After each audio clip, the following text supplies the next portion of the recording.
Ethiopian Airlines Flight 961 was a scheduled international flight serving the route Addis Ababa, Nairobi, Brazzaville, Lagos to Abidjan on the 23rd of November 1996.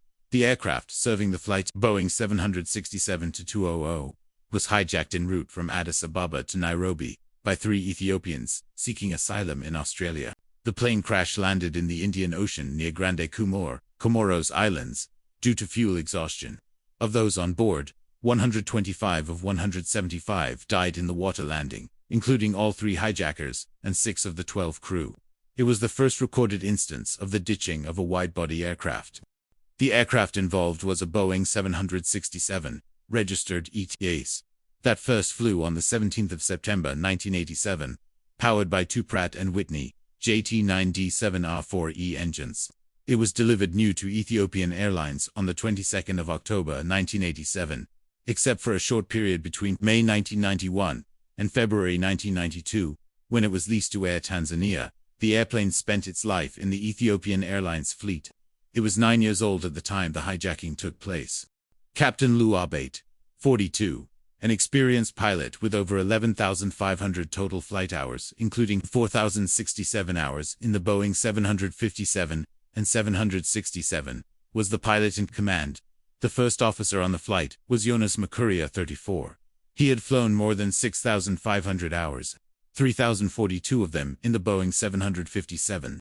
Prior to the crash, Luel had experienced 2 previous hijackings. The first occurred the 12th of April 1992 on flight ETH-574, a Boeing 727. 2 hijackers with hand grenades demanded to be taken to Nairobi and onwards to Canada. After a 5-hour standoff at Jomo Kenyatta International Airport, the hijackers surrendered. The second occurred on the 17th of March 1995. Flying a Boeing 737, 5 hijackers demanded to be taken to Libya, and the airplane was diverted to El Obeid, Sudan. There, the hijackers changed their mind and wanted to fly to Sweden instead. However, the Sudanese authorities refused to refuel the aircraft, and after several hours of standoff, the hijackers surrendered. In both cases, the aircraft were undamaged and no one was injured or killed. The flight had been delayed in order to wait for a connecting flight. The aircraft took off at 8:09 UTC from Addis Ababa. At about 8:29 UTC, when the aircraft, referred to as Zulu by Ethiopian Airlines pilots after the last letter of its registration, was 20 minutes into the flight.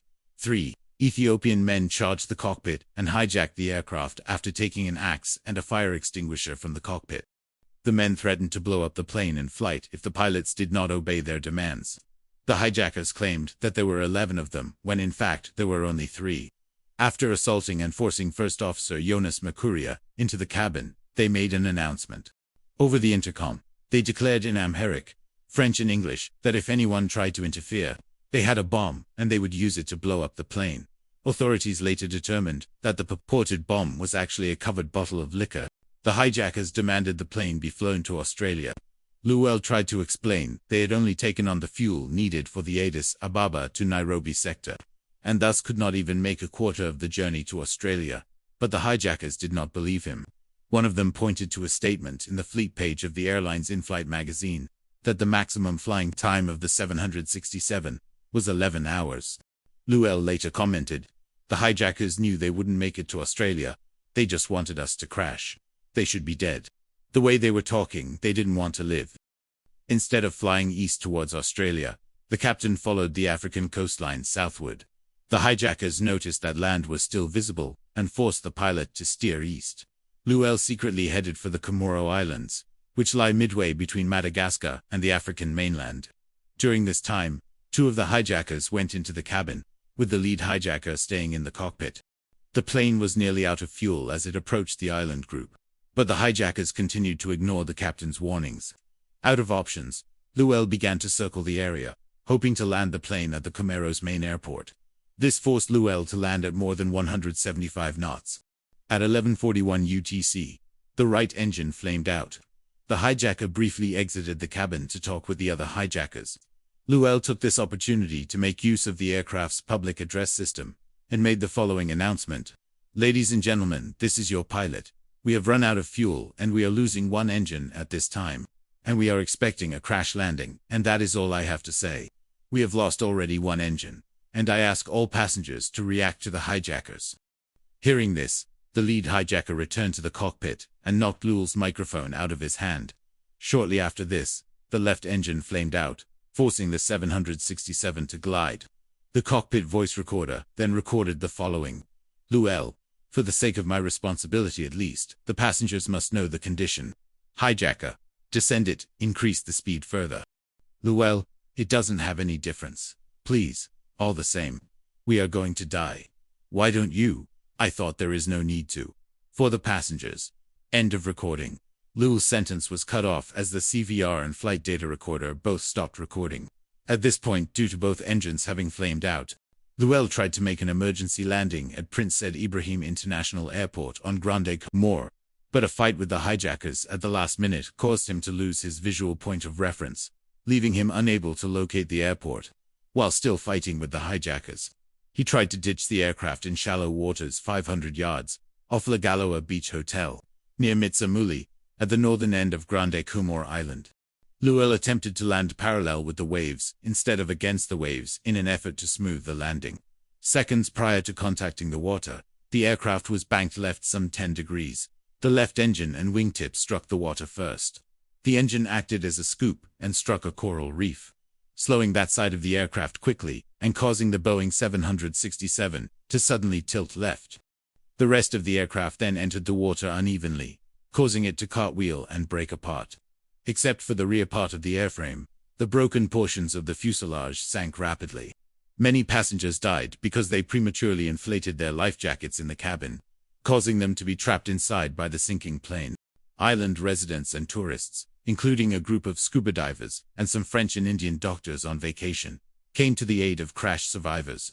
A tourist recorded a video of ETA's crashing. She said that she had begun taping because she initially believed that the 767 formed a part of an airshow for tourists.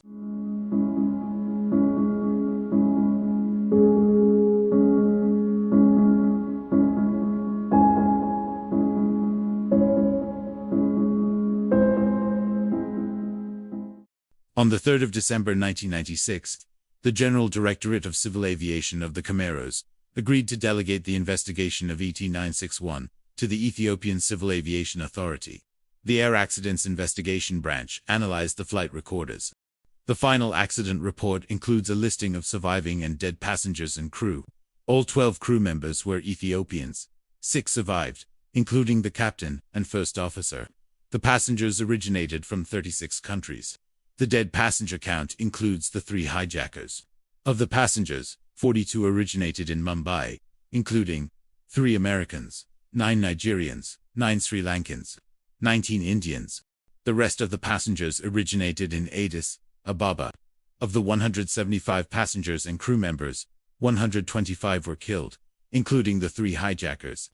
According to the accident report, all 6 surviving crew members and 38 passengers received serious injuries. 2 passengers received minor injuries, and 4 passengers received no injuries. 1 passenger, an Ethiopian, was identified as a child on the manifest. This passenger was among the dead. Many of the passengers survived the initial crash, but they had disregarded, did not understand, or did not hear Lul's warning not to inflate their life jackets inside the aircraft, causing them to be pushed against the ceiling of the fuselage by the inflated life jackets when water flooded in. Unable to escape, they drowned. An estimated 60 to 80 passengers, strapped to their seats, presumably drowned. Lul and Jonas both survived. For his actions, Lul was awarded the Flight Safety Foundation Professionalism in Flight Safety Award. The incident has become a well-known hijacking because of the videotape. This was one of very few large airliner water landings, and it was the first water landing due to hijacking. Both the captain and first officer of the flight received aviation awards, and both continued to fly for Ethiopian Airlines, although Lul considers Jonas, the first officer, the real hero. Jonas fought the hijackers while he himself was bruised and bleeding, giving time for Lul to land the airplane. He was a lifesaver, Lul said. Flight 961 will always be remembered as a tragedy, marked by bravery, mistakes, and lessons that continue to save lives today. One of the most vital lessons is this: never inflate your life jacket until you are outside the aircraft. Doing so inside can trap you under rising water and block your escape. These lessons remind us that safety instructions are written in blood. They exist because of past experiences. This is Black Box. Thank you for watching. And if you'd like to see more stories and lessons from aviation history, don't forget to subscribe and stay with us for future investigations.